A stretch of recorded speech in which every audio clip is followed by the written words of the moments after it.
What is up, ladies and gentlemen? It is Wednesday afternoon, big noon Wednesday, if you will, which means I got NBR coming to you. Nothing but rants, the show where I find topics that I'm rather passionate about and I pontificate upon them. These are not hot takes, but rather takes that I am hot about, like this one, for instance. Look, guys, in my opinion, there's no such thing as moral victories in my book. There just aren't. Close losses are still losses, folks.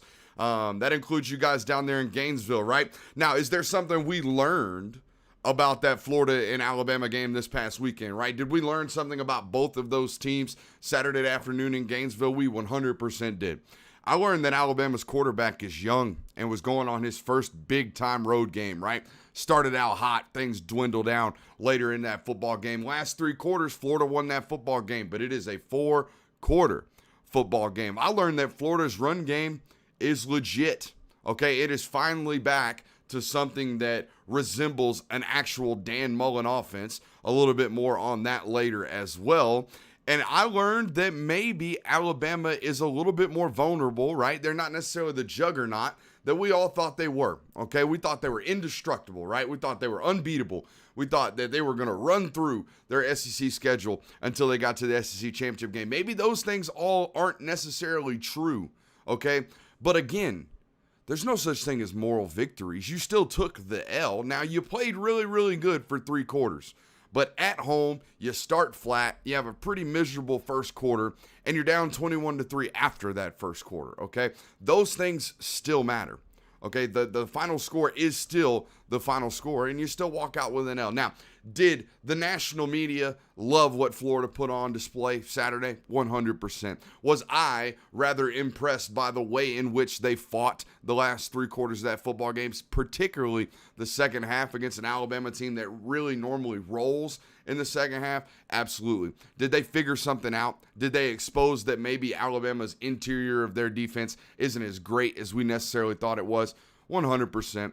But again, there are no such thing as moral victories. So if you're on social media right now and you're, a Florida fan and you're ranting and raving about your football program, that's great. You still took a loss, right? Everyone still cracks on Kirby Smart because he can't get over the Bama hurdle. Well, guess who else can't? Dan Mullen right now. Those are the facts, right?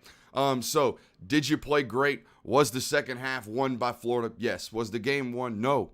So again, moral victories do not count in the world of college football. So again, hold on to your horses, right? The people out here saying we want Alabama in the SEC championship game, the Florida fans that think you're just going to, maybe this is another year where you make it out of the SEC East. You did have success against Bama on the ground. But this Georgia team, folks, I'm going to tell you right now, if your game plan is to show up and you think you're going to run the ball successfully for four quarters against this Georgia football team, that's not going to prove too good of a game plan, honestly. And I still think moving forward, despite how well Florida played this weekend, come October 31st, you're still going to see a Georgia team favored over that Florida Gators team heading into Jacksonville, So yeah, and maybe not pretty substantial, maybe not like a massive favorite, but it's still going to be picked to win that football game by most in the media and probably Vegas as well. Right now, I would bet that that's probably going to be a 3.5, maybe 5-point game in which Georgia is favored there in Jacksonville. Probably going to be a tight one, as it typically is, especially in the fourth quarter of those football games moving forward, apart from last year, which kind of got out of hand with Florida putting up 350 some odd total yards of offense in the first half alone. So that is my opening kick. There are no such thing as moral victories. You got to remember that, okay? And the opening kick is brought to you by Cola Kicks. ColaKicks.com. Use promo code Brooks to get $10 off any purchase of $100 or more. And, of course, our friends at Cola Kicks always give you that good free shipping, and they'll show up right on your doorstep within a couple of days. Any of these fine pairs of sneakers you see on the wall back here, all Cola Kicks. I think we've already highlighted the Ken Griffey trainers. We have not talked about the Win Like 82s. Actually, we did a couple weeks back on NBR. Those are my daily drivers. I like to wear those a lot. Wore these last week, the 11 low-top breads. Love those as well. And those were actually up there in the corner, were a wedding present from my wedding party. So, yeah, love me some sneakers. If you're a sneakerhead, head over to colakicks.com, use promo code Brooks, and you will get $10 off of a purchase of $100 or more, which almost every pair of sneakers is. No hidden fees, none of that. And again, shipping and handling, free of charge over there on Cola Kicks. So check them out. Those fees and that shipping will always get you. We got a loaded and jam-packed show here on NBR as per usual on Wednesday afternoon. Again, man, I know we've switched these things around on you. We used to do these Monday night. Well, this is our third week in a row doing NBR at noon. So you have no excuses. Schedule your day and your lunch plans around NBR. Would appreciate that greatly. Again, we got a loaded show. We got Stone Cold Bees Austin's Lock of the Week. We will see if we can remain undefeated on that front. I got Buy, Sell, and Hold, of course, one of the favorite segments from here on Nothing But Rants now in season. Going to talk about Georgia's biggest question marks heading into another snoozer of an opponent on the schedule in Vanderbilt. It's not been a great stretch here if you're trying to see close games if you're a Georgia fan. It's going to get ugly again this weekend. We'll talk a little bit more about their biggest question marks on this roster because, believe it or not, there are still some. And, of course, the news broke, well, not really news if you've been over on Patreon, but news broke that George Pickens was out running routes on air. We will give you the latest and the most up-to-date information on his potential timetable for a return, including some very interesting quotes from a former medical staffer that I found very, very enlightening about a situation like this when it comes to knee injuries. And we will address whether or not there is actually anyone that is good in college football right now, right? I mean, again, we talked about it in our opening. We thought Alabama was this big powerhouse, this big juggernaut.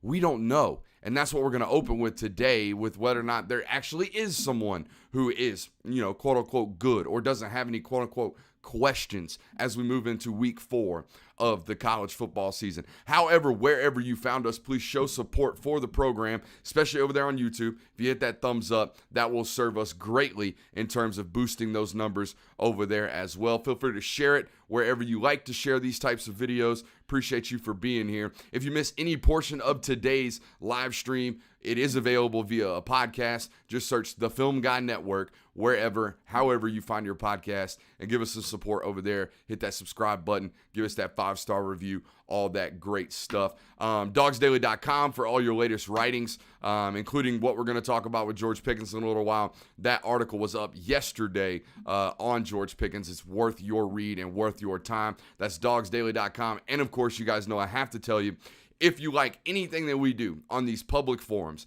any of the film studies that we do publicly, any of that stuff, you will absolutely adore the Patreon platform. Patreon.com/Brooks Austin, the fastest growing Georgia community in the space.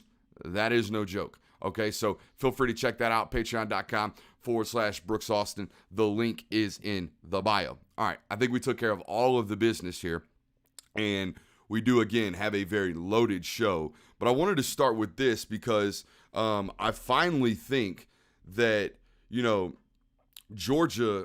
college football, something that everyone's been clamoring for years is parity, right? Everyone's tired of the same 4 teams in the college football playoff, right? Everyone's worried. Oh, what about the little guy? Why is there's no change every year, right? Well, look at it this year.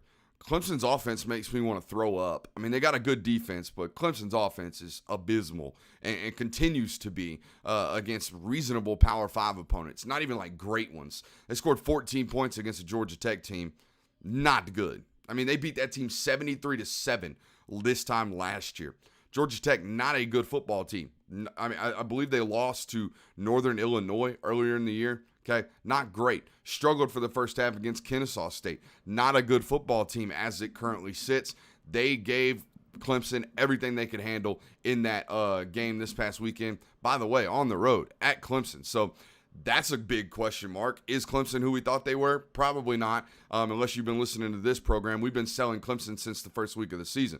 Oklahoma is constantly getting snuck up on. One of these other teams that's constantly in a fight for a college football playoff, and probably still is, despite the fact that Nebraska almost got them this week. Tulane almost got them to open the season in week 1. What the heck's going on with Oklahoma? Another big question. Ohio State struggling to start the season, right? Another one of these powerhouses that's constantly in the college football playoff conversation. And again, still is, despite the fact that they lost to Oregon and they have a good chance of running the table in the Big Ten, even though they've looked pitiful to start the season. Okay, so there's 3 teams that are constantly in this conversation. Bama, guys, Bama gave up 250 yards on the ground this week. Wow. That is incredible. That's something that's never happened, right? I think it's the first time under Nick Saban that they've given up 250 more yards on the ground and failed to rush for 100 yards on the ground for themselves. What does that tell you? Their lines of scrimmage are not what they used to be, or at least it doesn't look like they are right now. They've got questions up front, and that's something we have never said about Alabama going into this portion of the season, right? These questions don't really start popping up until the end of the year when maybe there's some injuries. That's not necessarily the case. Yeah, they lost one starting defensive end, but the rest of these questions are just questions. Those are starters out there getting pushed around by the likes of the Florida Gators. That's a problem. Georgia, okay, they can't control the line of scrimmage on the offensive side of the ball. The defense is great. The defense is great. Still got some questions at corner. We're going to talk about that here in a second, but they can't just line up and push people around on the offensive side of the ball. That's a major question for me. I mean, yeah, you had a 4-minute drill to close out Clemson, but outside of that, you haven't really proved that you can show up and push people around up front. That's a major problem, right? That's a major question. So think about it. We got questions at Clemson. We got questions at Oklahoma. We got questions at Ohio State. We got questions at Bama. We got questions at Georgia.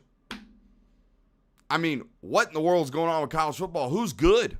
It's called parity, folks. For once, finally, everyone and their mama has been telling me for years now, college football lacks parity. Oh, it's the same 4 teams every single year. Oh, Bama's going to play Clemson again this year. Well, it doesn't quite look like that right now, guys. And that's what everybody's been telling me that college football needs, right? Everybody and their mama has been asking for a shakeup at the top of things. And by God, you got it. You absolutely got it. Oregon, number 3. Iowa, number 5. Penn State, number 6. Cincinnati, number 8. All ranked ahead in heading into week 4 of Ohio State and Clemson, who sit at 9 and 10. That's parity in college football. That's what college football fans have been asking for years, and guess what? It is finally here. So here's what I want to tell everybody. Here's what I want everybody to know.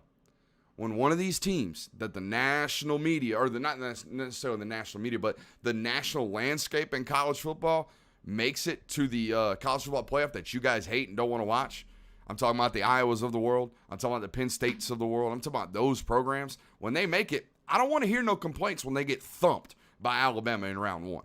It's not what I want to hear. Now, you don't care when Notre Dame gets thumped. You complain about it. You wish there was another team. But deep down inside, you're like, oh, yeah, I love watching Notre Dame get smacked on national television in a nationally televised game in the playoff situation. That's fine. Everybody enjoys that one, right? But, again, when one of these other programs that's not normally in these conversations sneaks in this year, if it happens, please don't complain. I'm allowed to complain because I've told you that I'm fine with the powerhouses every single year. I don't care. Parity is for scrubs. I don't care. You guys all want the 16-1 win in the college basketball bracket, right? Until that team makes the Final Four, and then you're like, golly, we got to watch, Sister Jean and the Fighting Sister Jeans go on and take on Duke. I don't really want to watch that. I'd rather watch Duke in Virginia or Duke in Kentucky or Duke in Michigan State, okay? Yeah, because those are going to turn up for good TV ratings because that's probably going to be the best and most entertaining game. Just like Clemson versus Ohio State is normally pretty entertaining. Clemson versus Georgia, Clemson versus or Ohio State versus Alabama, those games are pretty normally entertaining, right? If for no other reason than they got great athletes on the field at all times. So, again, parity is great. You've all wanted it. It's here now. It appears to be here now. Again, there's question marks all over with the national powerhouses, the teams that are almost considered locks every single year for the college football playoff. And guess what? Those teams still might make it, but they're going to struggle. They're going to fight. It's not going to be a walk through everybody, it doesn't appear. And that's good. That is good. That is good for week-to-week college football. Is it going to be great for ESPN and the governing bodies when they make it to the college football playoff and they don't have 4 of the best teams? They got 2 of the best teams and 2 teams that kind of snuck in because some other teams slipped up like Oklahoma and Ohio State. Maybe not, but it'll still be fun week in and week out, so that's good for college football in my opinion. Now, I told you, I think Georgia's got some pretty big question marks, but the good news, if you're a Georgia fan, I guess it's good and bad. The good news is that the questions that remain on this roster were questions heading into the season. The bad news is you're 3 weeks in and there's still questions. You haven't addressed them. So, yeah, that to me is a problem. That's an issue. But, I think it's something that maybe you can take care of as the season works its way through. And again, you've got some time before October 31st. Even though I do believe Arkansas is a really good opponent, I do believe Kentucky's a really, really good football team. These are teams you cannot sleep on. These are teams Georgia's going to have to play really, really well against to beat. But the schedule has really played favor to Georgia. You open up against a tough one. You survived it despite all the injuries. Now you're getting somewhat healthy, but you still have a couple of weeks to answer questions. And particularly last week and this week were really your time to experiment. And I didn't see a whole bunch of experimentation on the question marks that we're going to lay forward right now. And that's, by God, will somebody step up at left tackle so Jamari Sawyer can kick inside? We talked about it all offseason, guys. One of these young tackles has to, and I mean has to, step up and play to the level of, hype and anticipation that they held coming into college. It has to happen. For the betterment of Georgia's offensive line, it has got to happen. This offensive line becomes much more serviceable and much, much better when someone finally takes the reins from Jamari Sawyer at left tackle. And guess what? He's played really, really well. I thought he played exceptionally well against Clemson. He kind of had a down week last week, but it is what it is. But that being said, until they find someone to take over left tackle, whether it be Broderick Jones, who they got into the game, I believe the third series when they put in Stetson, they put in Broderick, until he figures it out or they allow him to figure it out, which is something that I think is very, very important for young offensive linemen. You've got to let them take their lumps. You've got to let them get out there and learn from in-game experience. You can only learn so much from practice reps. I'm sorry. When the live bullets start flying, when the fans are in the stands, and when the music is playing and the white noise is everywhere, that's when you really find out whether or not a guy is going to be good enough or will figure it out along that route, right? That's the only way, and I didn't see a lot of experimentation with that. I saw a team that rolled out the same starting 5 that they've been rolling out since Tate Rowledge got hurt, and it's a problem, specifically on that interior of that offensive line. And I don't like calling names out publicly, but we've shown it on film. If you've been watching our film studies over on patreon.com/Brooks Austin, there has been a problem. And it's Warren Erickson. He consistently, now, he is a good center. He's a slightly above average center. He is a serviceable football player at the center position. He gets overwhelmed athletically pretty quickly at the guard spot. Teams are hunting him. They are hunting him for 4 quarters of every football game, and they're getting him. Okay, they are getting him multiple times. JT Daniels has been sacked twice in major situations on 3rd down, once against Clemson, once last week against South Carolina. Both times, they developed and designed a scheme to put Warren Erickson on an island, and he got whooped and put into a turnstile. Something's got to change there, okay? That's a major issue, and it might not be rearing its head right now against inferior opponents, but when you're in a tight football game and you've got to have a drive, or maybe worst case, you're down and you've got to throw the football, they're going to be hunting 50, just like they're already hunting 50. And if he can't survive, that's going to be a major problem, especially when you've got a quarterback, guys, that ain't necessarily the most fleet of foot. He's great when it comes to pocket awareness. He is. 100% great when it comes to pocket awareness. He can make the first defender miss a lot inside the pocket. But that's it. When it starts collapsing, it's collapsed. Okay? There is no reverse out Kyler Murray. Okay? There is no run to the right and throw a dart on the move Josh Allen. There is none of that. Okay? This is very much so a pocket passer, a guy that is there to dominate from within the pocket. And if that pocket is compromised because the right guard's getting turnstiled, that's a problem. Okay? The other problem I'm seeing on tape a lot is there are some missed assignments. some big-time missed assignments. Kirby Smart talked about it in his press conference Monday. Look, you cannot have blow-throughs. You can't just have people running unevaded to the running back and getting major hits in the backfield and major TFLs in the backfield. That cannot happen, okay? It can't. And the only reason it's happening right now is because you got a young center that is kind of getting his feet wet, but I'm seeing multiple blown assignments every single week from 63. Okay, when he's in the right place, when he's going to the right place, he executes properly. There's no doubt about that. He's uber talented. But the game's a little bit fast for him right now when it comes to pre-snap identification. And if you want to watch it on Saturday, watch how much Jamari Sawyer has to control from left tackle. Okay, we showed it on film all week this week. He is standing up almost the entire game. He's the last one to get into his stance because he's making sure they've got the proper mic ID pointed out. Okay, and he's making sure they got the proper protection. And luckily enough for him, it was really, really bad against UAB. Cedric Van Prank Granger had multiple missed assignments. They were going to the wrong mic IDs all the time. Luckily for these guys, JT Daniels is a savant in pre-snap.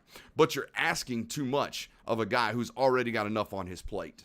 He 100% does. JT Daniels put on a clinic when it comes to pre-snap identification Saturday against South Carolina. But you're asking him to think too much pre-snap, even though he's more than capable of doing so. All right, so the better and more acquainted they get at the center position when it comes to Cedric learning on the fly, because that's what's happening. As Kirby said this week, I think he got thrown in. His maturation process got accelerated due to Warren Erickson's injury, as did it get accelerated by Tate Ratliff's injury, because now he's staying in at center while Warren plays guard. But something has to happen. And the first answer and the first, solving or solution to this the first solution to this is somebody needs to step up at left tackle. Whether it's Broderick Jones or whether it's Amarius Mims. And I'm going to be honest with you guys, what I've seen on tape so far this year from Broderick, I wouldn't necessarily think he's ready to play. There are a couple plays at UAB where I'm like, dear God, son, what are we doing? Okay, so, but again, man, maybe it's just about taking your lumps. And what a better week to take your lumps than against a Vanderbilt team that's not very good. They're not very good. The 2s and 3s from Georgia are probably better in practice on the scout team than what they're going to face from Vanderbilt this week. And that is not a joke. That is not me trying to take a shot at Vanderbilt, because Lord knows they get enough shots taken at them. Okay, so I just think something has to happen interior-wise, and they have to find an answer very, very quickly before this schedule really starts to develop, because Jervon Dexter is going to give Warren Erickson some problems. I'm telling you right now, folks, if Jervon Dexter sees Warren Erickson at right guard in that football game October 31st, he's going to live in the backfield. He will. So get it figured out quick. And that means moving Jamari Sawyer to left guard and bumping Justin Schaefer over to right guard very, very quickly. It needs to happen. But again, if no one steps up at left tackle, then it is what it is. You just move forward, right? And the biggest hit right there was Tate Ratliff going down with a major injury. All right, on to our next question. And again, these two questions pre-existed or predated the season's starting point. Okay, you knew that you were going to have to figure something out at left tackle. Someone was going to have to step up coming into the season. And you knew, well, hey, someone's going to have to step up opposite side of Darren Kendrick, right? Darren Kendrick, coming into the season, plug and play. Excellent football player. You knew he was going to be a great football player. He was great at Clemson. He's been great at Georgia. Couple of missed cues. Eyes in the backfield a couple of times, too many times, right? Guys getting behind him because he's trying to jump the ball and being instinctual and guessing wrong every once in a while, right? We saw for years with Richard LeCount, that sometimes happens to even the best of instinctual football players. It's happened to 11 once or twice throughout the season. Not a big deal. The other side has become a big deal. Josh Vann was picking on them boys on Saturday night. And guess what? He's a great receiver. He ain't the best one they're going to face all year. He's not. He is not the best receiver Georgia's going to face all year on that outside.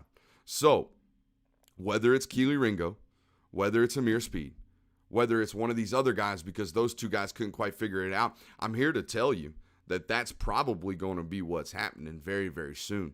If one of these corners in Ringo or Speed doesn't come out and take the absolute reins of that position, you're going to start seeing number 6. You're going to start seeing Jalen Kimber. You're going to start seeing Kamari Lassiter. You're going to start seeing some of these guys get in there and get some reps. And maybe they figure it out on the fly. Because right now, 5 and 9 getting beat over the top is unacceptable on a Georgia defense. That is the number one thing. The number one thing. You cannot get beat deep. When they are playing single high safety man coverage, you cannot get beat. It's the one thing you can't do. And they got beat deep multiple times on Saturday night. So that's a major question, right? That's one that's got to get solved very, very quickly. And it's just like every other position at Georgia, it is not a matter or a question of talent. They got plenty of talent back there.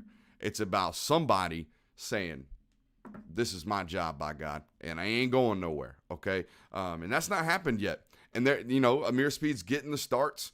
Keely Ringo's playing about even snaps. It's about 50-50 right now, and neither guy has really played great, right? They haven't played terrible, I'll be honest with you. But if there's one question defensively on an otherwise historically great defense, it's that other corner spot. And guys, look, man, we're talking about 22 positions right now, and I've got questions about 2 of them. I've got questions about the right guard spot and kind of the center spot. Execution's good. Missed assignments is not. Missed assignments in college football, honestly, they would make me pull my hair out if I was an offensive line coach. I couldn't have it. It's how people get hurt, honestly. But the other question is one position on defense, which is corner. So we're talking about 3 positions out of 22, and the other 19, I think you're pretty strong, okay? I know everyone had questions about wide receiver, but those seem kind of solved now that JT Daniels is healthy, don't they? 303 yards. Adonai Mitchell, your freshman wide receiver, had 4 catches for 77 yards and a tutty last week. Arian Smith didn't play, I don't think. He might have gotten some reps, but didn't play. Dominic Blaylock's still not back. George Pickens, we're going to get to here in a second, will eventually be back, it seems. So you're going to be okay at receiver. You're damn sure great at tight end, even with Darnell Washington still rehabbing.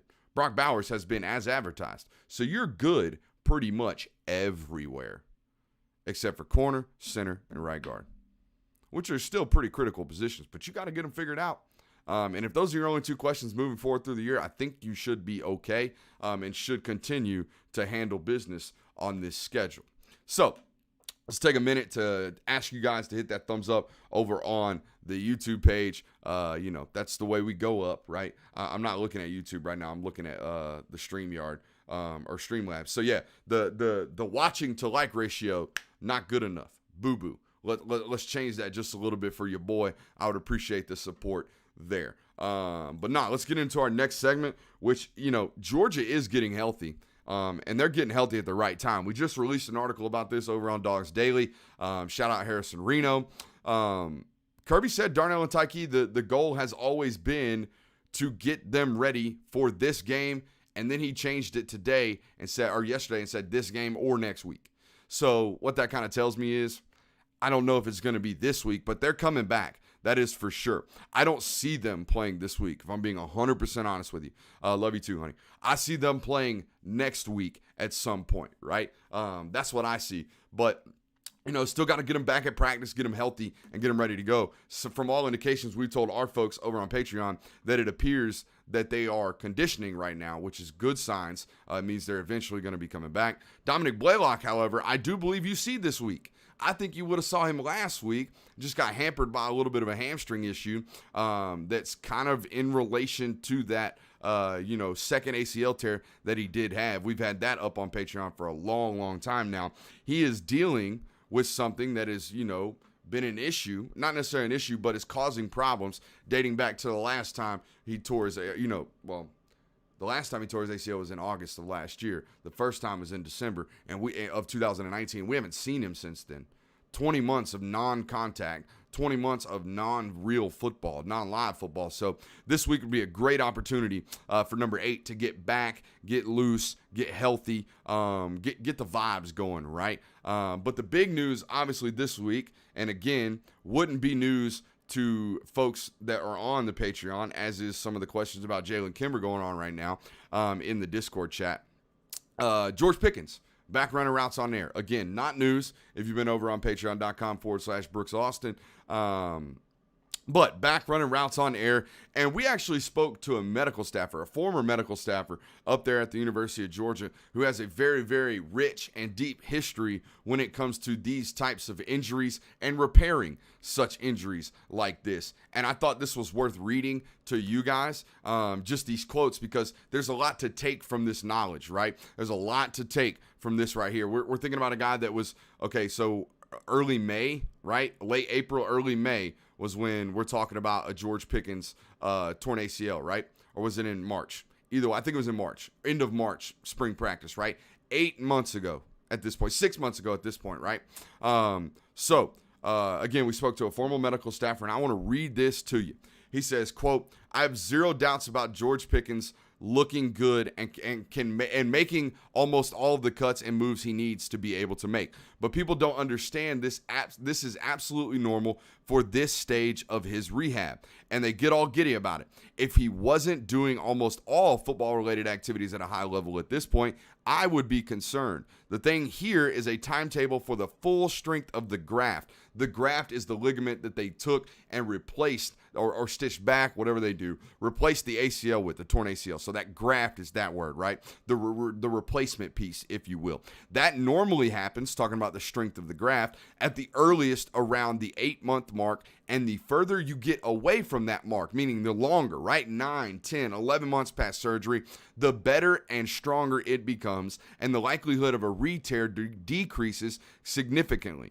Having an athlete back from a clean ACL anywhere from 4 to 6 months is absolutely possible, he says. However, with that comes a risk, obviously. The further you are on the front side of that 8-month mark, the higher the chance of that graft tearing. So the question now becomes, hey, Brooks, when's that 8-month mark? Well, the 8-month mark sits right about the time Georgia goes and plays Florida. Now, the question to me is, if you're George Pickens, or if you're George Pickens' camp, or if you're the University of Georgia's medical staff, or if you're the University of Georgia's coaching staff, at what point does the risk match the reward? All of those people involved, right? If you're, a family member of George Pickens, maybe you see no reward of playing college football this year. Maybe it's not worth the risk of a re-tear, which I don't think is necessarily the case at all. You don't want to say that's the case or say that's a possibility, but the fact of the matter is it is a possibility, especially if you're pushing the timetable up.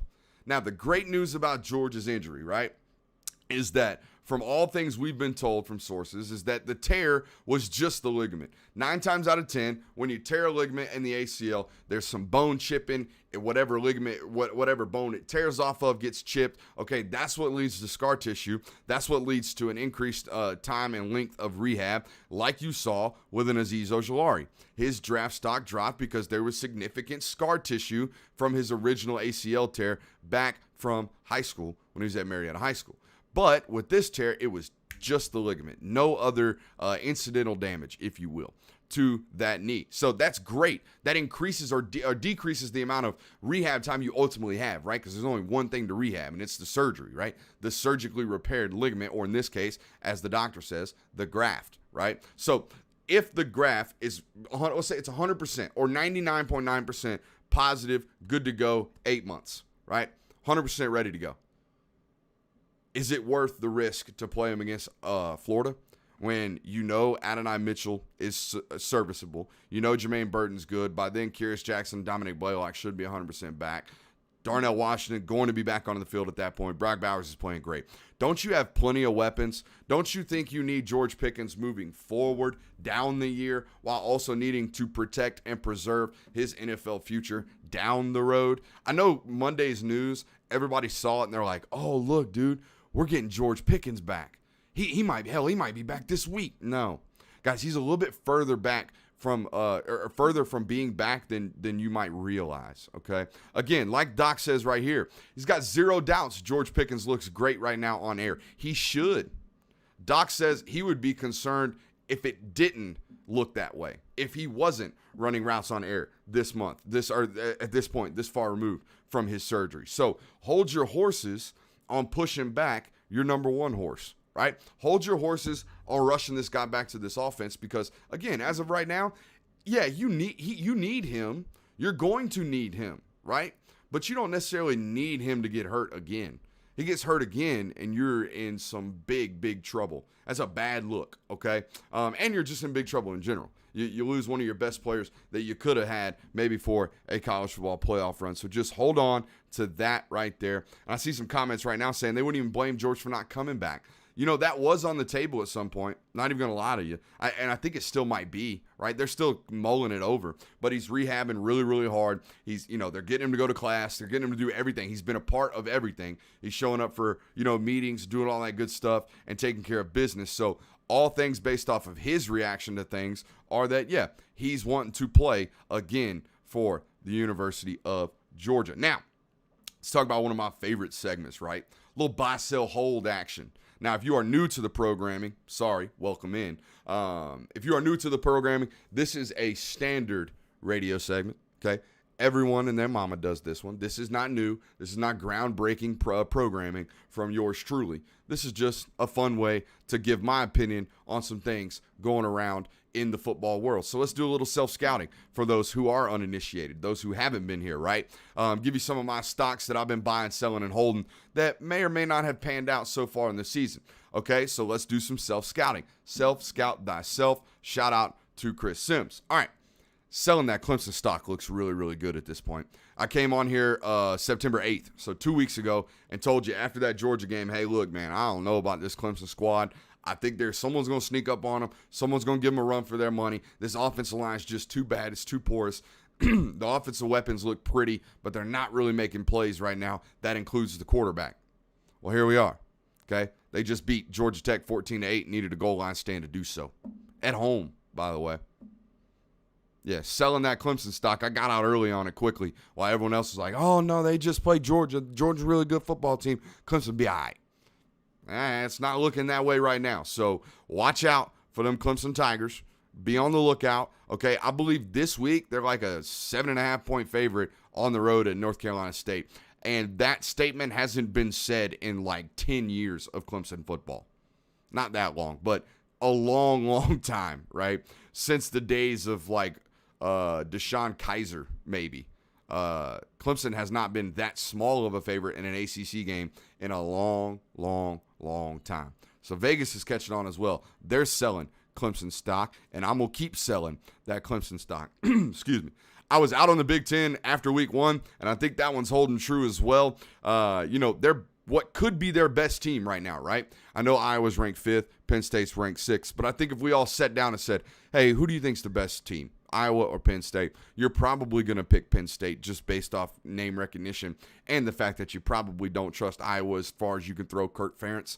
That's not your fault. That's their fault. Okay, so let's say Penn State is the best team in the Big Ten right now. Well, they just had a whiteout, okay? Home game, college game day, biggest game of the year for them. Great environment, hosted Auburn, beat them, right? Beat them by 7, I think it was. Very close football game throughout. I mean, it took every single second of that football game to win. Congratulations. You just beat the 6th best SEC team at home. I mean, let's count them. Georgia, Bama. We know those. Those are better football programs right now than Auburn. Agree. Everyone agrees there, 100%. Okay, Ole Miss, I'd take them over Auburn. LSU, maybe. They got better talent right now. Maybe you take LSU over Auburn. And Texas A&M, you probably take over Auburn. Luckily, they'll play all 5 of these teams that we're talking about right now. So I think this will come true at some point. They'll probably nab one of those football programs. But you just beat the 6th best team at home from the SEC. And you barely beat them. That's not really saying much about the Big Ten there, folks. I'm going to be 100% honest with you. I was selling them, still selling them, right? I did, however, if we're going to miss here, I did, however, buy Anthony Richardson stock over Emory Jones. And I told you last week he probably wasn't going to play because of a hamstring injury, but I think that one might have been a little premature, but I'm going to still pound the drum. I'm still selling or buying Anthony Richardson over Emory Jones, if I'm being 100% honest. I think at some point Florida's going to have to throw the football to beat a program, and they don't have the ability to do that right now. Not with Emory Jones at quarterback. It doesn't look that great if we're being 100% honest with ourselves, right? And if you can't throw the ball and throw the ball explosively in a Dan Mullen offense, by God, I don't know where you can. Okay? Say what you want about that guy burning every single timeout known to man in the first half and being done with timeouts 12 minutes left in the second quarter because of, having 12 guys on the field or, running up against the play clock at home, doing all kinds of nonsensical stuff and running out of timeout. Say what you want about him as a head coach, not recruiting, all that nonsense, all that stuff that you guys want to call him a clown for, and sometimes I do too. The dude can coach some offense, especially some passing offense for damn sure. So they can throw the ball typically. They ain't really throwing the ball this year. They running the heck out that thing. We're going to talk about that here in a second. So those are the self-scouts. Missed on a few things. Let's try to hit some new ones right now, okay? What am I buying this week heading into week 4 of college football? I am buying the Ole Miss Rebels. I 100% am. I am buying some Rebel stock right now. Give me some of that Lane train. They could have scored 100 points last week against Tulane if they wanted to. I have no doubts about that. 0. They were walking the ball down the field against Tulane. I get it. It's Tulane. They haven't exactly gone through Murderer's Row just yet. They haven't really played anybody outside of Louisville, who we've kind of found out not really that good of a football team this year. They're serviceable in the ACC. They're not great, okay? Which sounds about, it should be the slogan. ACC, serviceable, not great. That ought to be the slogan. But, they've got to start turning teams over, okay? I'm buying this stock, but I'm hedging it just a little bit, okay? They can score with anybody. They're going to score on anybody, okay? But here's my issue. You're a better defense than you were a year ago. At least that's what everyone's telling us. That's what the scoreboard looks like right now. And when I watch you play with a lot more physicality than you have in years past under Lane Kiffin or just in general at Ole Miss. It hasn't been that much of a defensive powerhouse over the last couple of years last decade or so in college football. But to be honest with you, if you're going to compete with the Alabamas of the world, if you're going to win the SEC West, you're going to have to start turning football teams over. You're gonna have to start doing what we call playing opportunistic football, okay, on the defensive side of the ball. And what that means is, you can give up some drives, you can give up some yardage. In between the 20s, you can give up yardage, but you've got to turn teams over, and I'm not talking about fumbles. Fumbles are not a sustainable statistic, in my opinion. Interceptions are. Picking the ball off, which they have won now through 3 games, picking the ball off, intercepting teams is a sustainable stat. Hoping the other team just coughs it up is not. Forcing them to turn the ball over, that's sustainable. You can sustain that throughout a year, and you've got to start doing that. You got to be really, really great situationally on the defensive side of the football. Inside the 20s, you got to hold. You have to. You have got to hold teams to field goals, especially if you're going to beat a program like Alabama. So I'm buying that Ole Miss stock because of that offense, but I am tapering it just a little bit as of right now. Now, another thing I'm buying, at least after this week. Now, this may be a gut reaction. This may be an overreaction, whatever you want to call it. I'm buying Florida's rushing attack right now. It's pretty good, guys. It's pretty good, okay? And if you know anything about Dan Mullen, his best offenses have come when he's got a running threat at quarterback. A lot of what he does in the RPO game, a lot of what he does in the read option game, right? It's very, very dependent upon your quarterback having legs. When he doesn't, he has no run game. They don't do split zone action at Florida like Georgia does, right? Georgia doesn't have a running threat at quarterback. They occupy the backside defensive end through a multitude of ways, right? Most of which using the tight end. Well, at Florida, they like to use their tight end much more in the passing attack and like to have them split out a good bit, right? Especially with Pitts out there. So what they do with the backside end is they occupy him with a quarterback that is a running threat. If your quarterback is not a running threat, i.e. Kyle Trask, you're going to struggle to run the football, right? Simple, point blank. They struggled last year. Well, now they got a running ability at the quarterback position, and guys, they're getting after it on the ground. Last year, with no rushing threat at the quarterback position, they were 96th in the country in rushing yards per game. Put up a lot of points. Could not run the football to save their life. Became very, very one-dimensional. I believe they went an entire half against Texas A&M and ran the ball once. Okay, that's not a serviceable game plan going into an SEC opponent. You cannot be one-dimensional. This year, okay, last year they averaged 131 yards per game, 96th in the country. This year, through 3 games, they're averaging 335 yards per game, which is second in the country. All because they've got a running quarterback. They put up 258 yards on the ground against Bama last week, folks. That's real. I'm buying that. I know you guys don't want to hear that because most people watching this right now are Georgia fans, but I'm buying that. What I'm not buying is that that's a winnable game plan against a program like Georgia that for 3 straight years now has led the nation in rushing yards allowed per game. Nobody's gashed them. Nobody. Not one. I mean, Alabama got them for 100-plus yards, but that's it. That's it.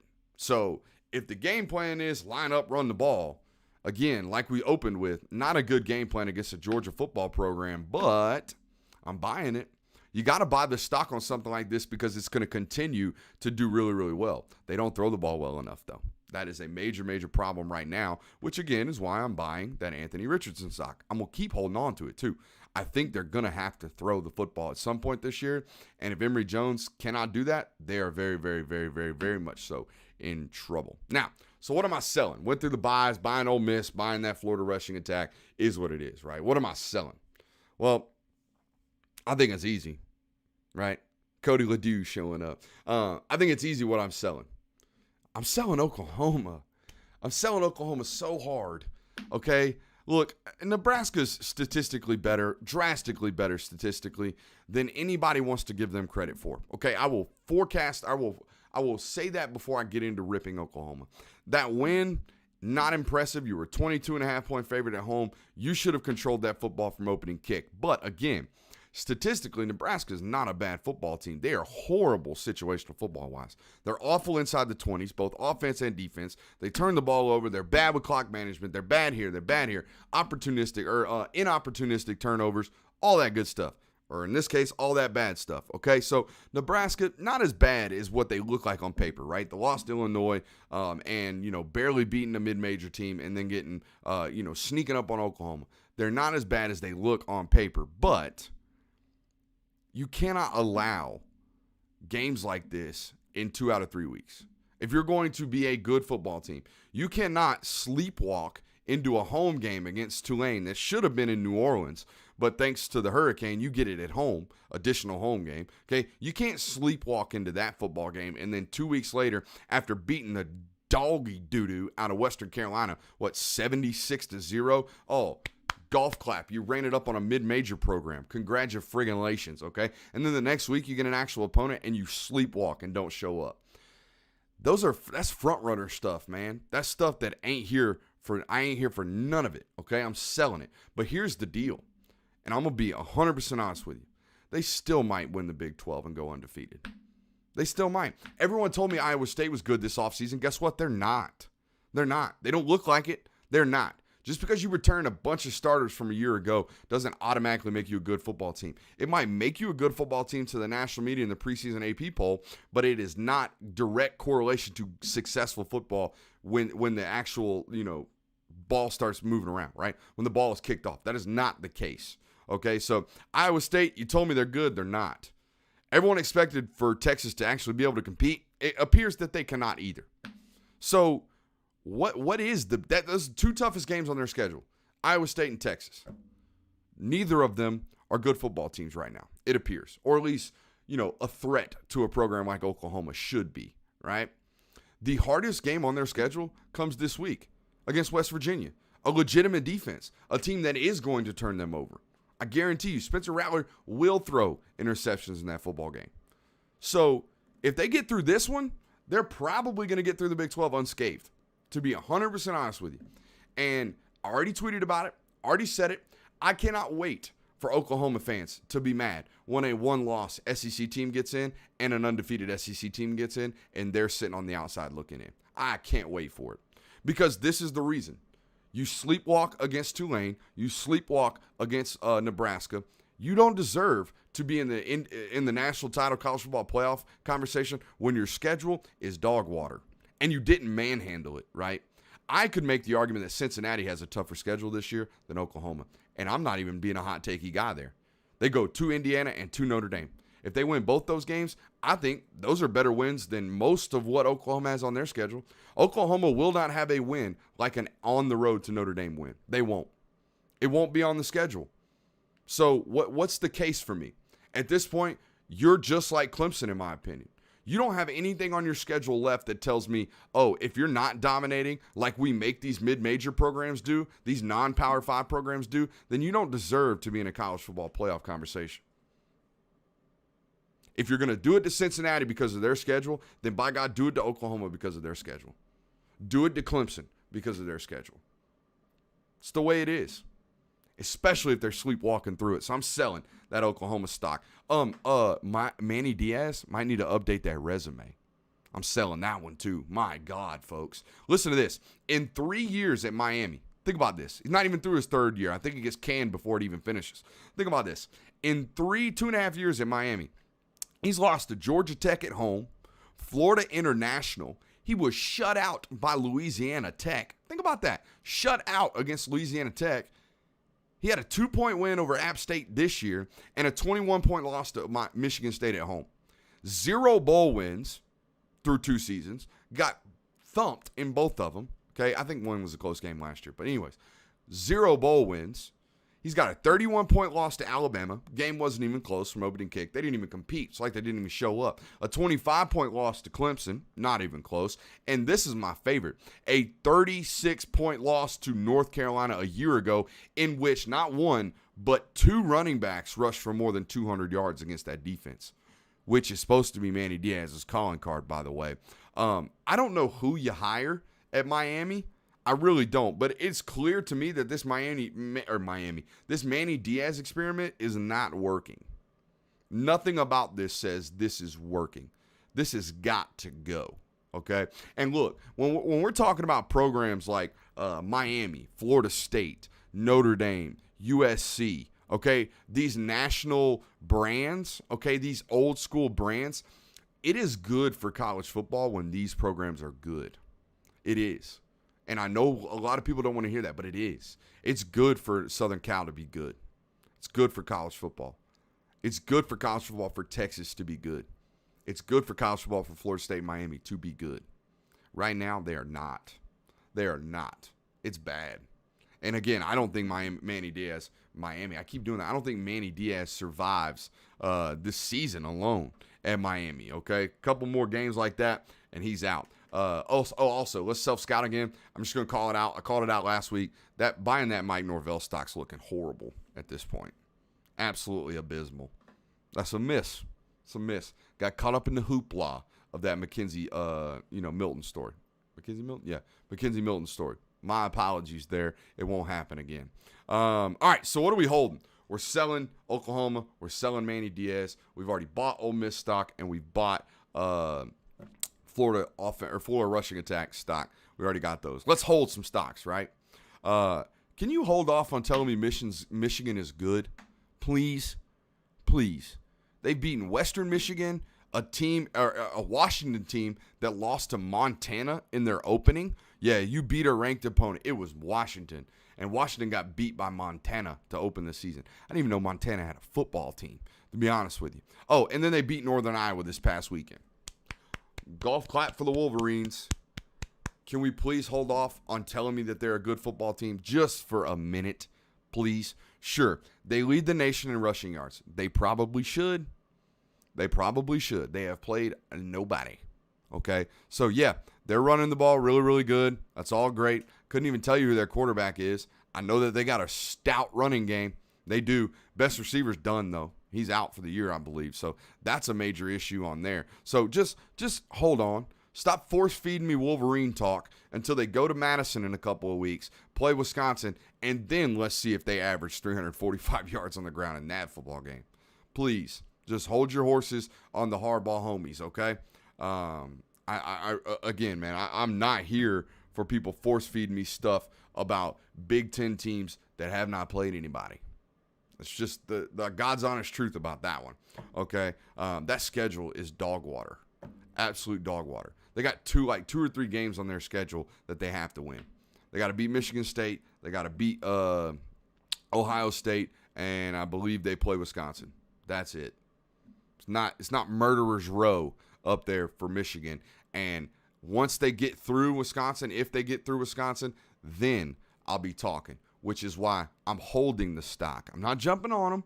I love teams that can run the football and play physical football. They can do that. I'm not jumping on this stock yet. Let's hold it until they actually play somebody, please. Okay? Another stock that I'm holding. Believe it or not, I can't believe I'm doing this. I cannot believe I'm doing it. But I'm doing it for the same things that I talked about with Oklahoma. I'm going to hold on to that Ohio State stock just for a little bit longer. A little voice in the back of my head, my big old head, is saying, Brooks, it's still the Big Ten, man. Penn State ain't all that good. They just beat the 6th best team in the SEC by 7 points. They're not that great. Okay, that's what they got to get through. It's not all that good. They're still the most supremely talented football team in the conference, and it's not even close. They got all the dudes. They're all consolidated to one football team. Just hold the stock. Don't sell it. Again, the schedule's abysmal. They got to beat Penn State, Michigan. That's the remaining slate of ranked opponents. That's it. So, I saw a team this past week against Tulsa, kind of wallowing in self-pity. They were kind of upset with themselves about that Oregon game, slept walk into that football game, didn't really show up until the fourth quarter, and then put some late thumps on them, right? Put some late scores on them. This team's way too talented to bail on this early in this football season. I'm going to hold the stock, even though it makes my tummy twirl just to hold the stock, if I'm being honest. It makes me very, very nervous. But I'm not going to sell it just yet, okay? They're just sleepwalking right now. And something, you would think it was the Oregon game that might wake them up. It doesn't appear so. And that fan base is sleepwalking too. They had the lowest attendance rate in like 25 years this past week in their home game against Tulsa. They got a night game against Akron this week. Yeah, so hold that stock. We're okay. If you're an Ohio State fan, just chill out. But show up to the daggum games, man. Dear Lord. All right, let's talk about Stone Cold B's Austin's Lock of the Week. We are undefeated at this point. We are a fabulous 1-0. We are the Michigan of Stone Cold Locks of the Weeks, okay? It's not been great this year. I only started this last week, but we are still 1-0. And last week was easy pickings. I think this one is easy pickings. Last week, told you to hammer down on Ole Miss -14. Thought it was easy money, and it turned out to be cashed in big. They won by 40. Should have teased it up to about 25 and really laid the wood. But this week, we're going to lay the wood on them Kentucky Wildcats. -5 on the road against South Carolina. Look here, I'm here to tell you, South Carolina ain't staying within 5 points of nobody not named Tennessee and Vanderbilt this year in the SEC. I don't believe that's the case. Okay, so they kind of got up for an opponent this week against Georgia, showed out in that first quarter, at least gave them a fist fight for a couple times, got a few shots in, right? But ultimately, things took over like they were supposed to midway through that first quarter, onto that second quarter, and on throughout that football game, right? I think that's kind of going to happen against Kentucky as well. Kentucky's a football team that when you're a superior or an inferior opponent to them, they rarely lose those football games. They push you around dramatically. I like this Kentucky Wildcats football team. I like Mark Stoops as a head football coach. I like this Levi guy that they got playing quarterback. I like laying them 5 points on the road at South Carolina in a night game. Don't care. Whatever the cock noise is, we're going to hear it all night long on ESPN. It is what it is. But I got Kentucky rolling in this football game. Lay them 5 points. Give me them fighting cats, ladies and gentlemen. All right, let's talk about a little Q&A, shall we? We'll do some Q&A. I'm going to filibuster here for a second. Let those questions load up. Appreciate you guys for being here. If you could hit that thumbs up button on the YouTube channel, let's get these YouTube questions loaded up, man. Love doing a little Q&A to close out the show. We got 5 or 10 minutes, so feel free to ask me anything. Not necessarily anything. Not going to tell you everything, but I will give you some answers as to whatever questions you may or may not have. All right. Let's talk about this week's programming. We will not be doing, while we're waiting on questions, we will not be doing what to expect tomorrow night for a couple of reasons. A, I'm on daddy duty. Mom's going to have her first night out with the gals in a long time, so I'm going to take care of the little man. And 2, it's Vanderbilt, so you guys aren't going to watch it anyways, if I'm being 100% honest with you. We'll be on the audio fun bag at some point this week over there with Los and Hoyt. Probably going to do that today, and now that I think about that, I'm going to text him back. Guys, if we don't have any questions, by God, I'll get out of here. I don't matter. It don't matter. Oh, here we go. Does Arkansas make a New Year's 6 game? Ask Brad Gibson over on the YouTube channel. That's a tough ask. Now, let's see. So a New Year's Six bowl game nowadays isn't, I mean, what's it? It makes you one of the top, top 12 teams, right? To make a New Year's Six game. I don't think that's going to be the case. I don't think that's going to be the case. The wife in the YouTube comments, she thoroughly enjoyed doing Q&A the other night in the Discord. So I would imagine at some point she hops on here and does some live Q&A with you guys so she can embarrass me or have you guys embarrass me. The Green Soldier asks Brooks, why do teams like Ohio State and Oklahoma keep getting the benefit of the doubt? What do MSM types see in those, mainstay media see in those teams that we don't? Great question for you, Green Soldier. Talent. That's all it is. They see talent in a formidable schedule, excuse me. So yeah, that's main thing right there, is that they believe that, the talent will ultimately overwhelm things like that. Richard Dees asked, face guarding versus turn to the ball effects on cornerback play. I'm a proponent of getting cornerbacks that attack the ball in the air and turn teams over, but I understand why it is that Georgia does what they do. They have been in the top 5 in the country since Kirby Smart's taken over in limiting the amount of explosive plays that have happened downfield in man-to-man coverage, and they play a bunch of it. Okay, so for that to be the case, that tells you that their strategy works a lot more than what it is that I'm telling you. I prefer, again, to have my corners in man-to-man coverage turn around and fight for the ball. I care more about the risk and reward factor of me being able to turn you over versus my cornerback jumping for a ball, not picking it off, falling down on the ground, and your guy running for 70 yards. That's fine. It's not fine for Kirby Smart, though. He don't play that way. He don't like that. He wants to limit explosives, and I get it. It's why he is who he is. It's why they are where they are. Okay, I don't hear anybody complaining about Alabama face guarding. Probably because you don't watch them. You don't watch them that closely. You watch them when they play Georgia, and they've got great corners, but they do the same stuff Georgia does. They are identical defenses, 100% identical defenses. So I get it. I would prefer to do the other because I'm a little bit more risk reward. I also would probably run no huddle in college football. I'd be like Ole Miss running 85 plays a game if I'm being 100% honest with you, just because it's a lot more fun. Let's see here. Favorite wide receiver recruit, Alex Joyce says, Kojo Antwi or Denial Morissette. I'm biased towards my man, Morissette. So, Alex, this has been addressed in the Discord as well. Here's my deal about this question specifically, okay? It's very, very situational, right? Are you asking me, do I need someone to come in and play immediately? If I do, who's going to be the better player first, second year? It's going to be Denial. He's as polished of a wide receiver prospect as there is in high school football right now. He's very, very clean. He runs routes great. He competes really, really hard. He's got really, really strong hands. He's physically prepared to play in college football as it currently sits. Kojo Antwi, on the other hand, really, really raw football player. So beyond raw. Like, there's raw, and then there's Kojo Antwi. Kojo Antwi right now's route tree consists of post, stops, slants. Maybe a dig. And honestly, they roll the dig up there at Lambert. They don't even it's not a very, I don't think he's ran a double move once ever.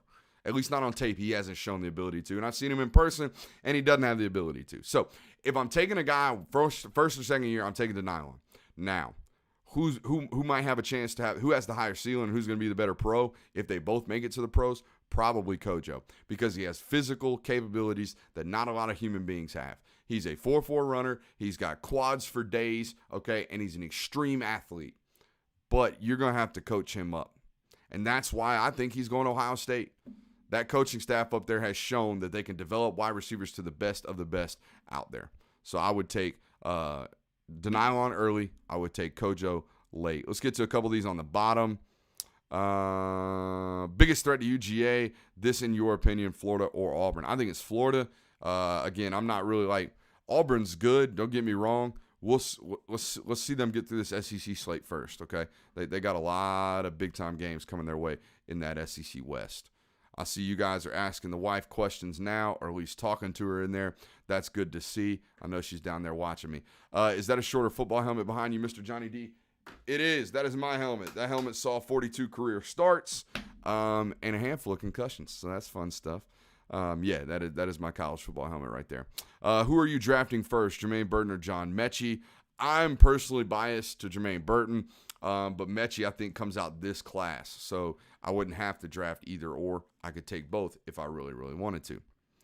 Jermaine Jones says, do we see 12 personnel? Thank you, Justin, by the way.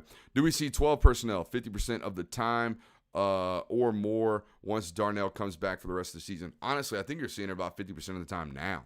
You're running a boatload of 12 personnel at Georgia right now. And that could be because of guys like Kyrus just now getting back healthy. It could be because Dominic Blaylock's not back. And whatever you want to say, you're running a boatload of 12 personnel right now, a lot of it. And it's because Brock Bowers is really, really good. So, yeah, when they come back, 100% believe you're going to see at least 50% 12 personnel. Because, again, I think you're seeing that right now. Antonio, let's see here. Darren Jackson, guys, I got 2 or 3 more minutes left of this. How much of a lack of dominant running game can be attributed to the vision of the backs been seeing a lot of cutback opportunities missed, says Darren Jackson. I'll tell you this right now. I don't see any issues. I don't see any issues with what's going on in the running backs. And to be honest with you, when it comes to cutbacks, there ain't a football team in America that uses the cutback lane more than Georgia. I am convinced it is like Dale McGee's number one thing. We will pound cutbacks. I see them cutting back way too much, honestly, on film. So, not way too much. I see them cutting back more often than they should. Showed a clip of that Monday night in the offensive film study where it's like, yeah, James Cook got 18 yards out of the back of the formation off a backside cut off of a Fitzpatrick down block. But, dude, the play design's to hit frontside B gap, and it's as wide as a daggum truck. My fat butt could run through it. So what are we doing? No, I see way too much cutting back, if anything, there. So is it a problem with vision? I don't think it's a problem with vision. I think it's a problem with you can't reset the line of scrimmage right now on the front side of any combination blocks.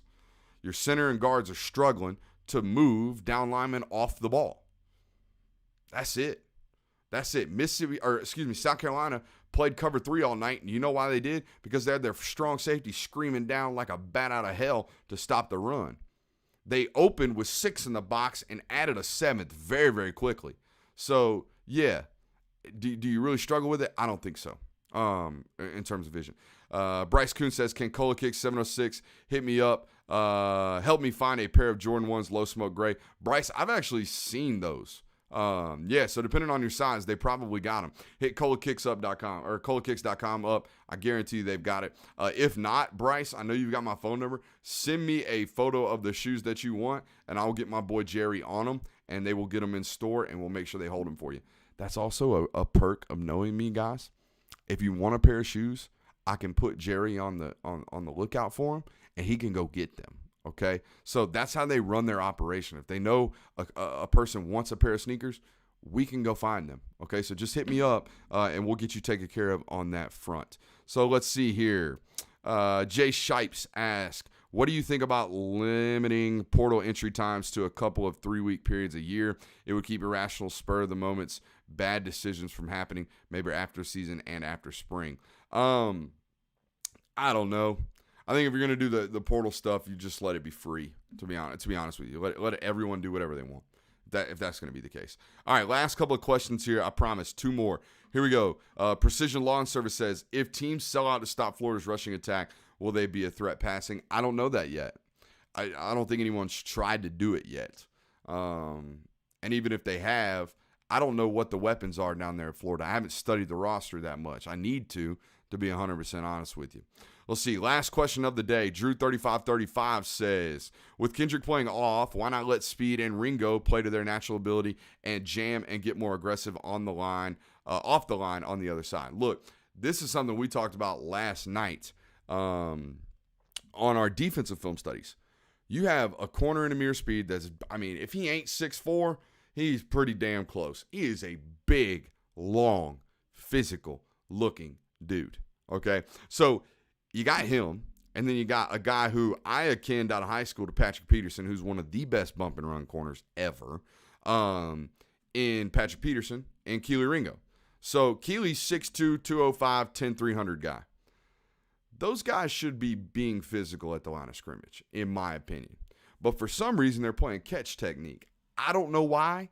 I can't tell you why. There's a lot of things that happen at Georgia where I look at them and I say, look, I don't know why they do it that way. But I know that guy makes $5.5 million to coach your football team, and I'm just some idiot with a camera and a studio light and some shoes on my wall. So I don't know, okay? I would play what you're talking about. Get in there, be physical, inside the first 5 yards, reset everything. I mean, jack receivers up, punch them in the chest every single play. That's what I would do, but I'm not them, okay? And I'm not the head coach that's got to answer for questions like that. I just answer YouTube questions. I don't have to do all the other stuff. So, yeah, appreciate all you guys for being here. Before you head out, please hit that thumbs up button. I know I've asked you 3 times today. Please do it for me just as you are heading out. Appreciate you guys for being here. For the Film Guy Network, for DogsDaily.com.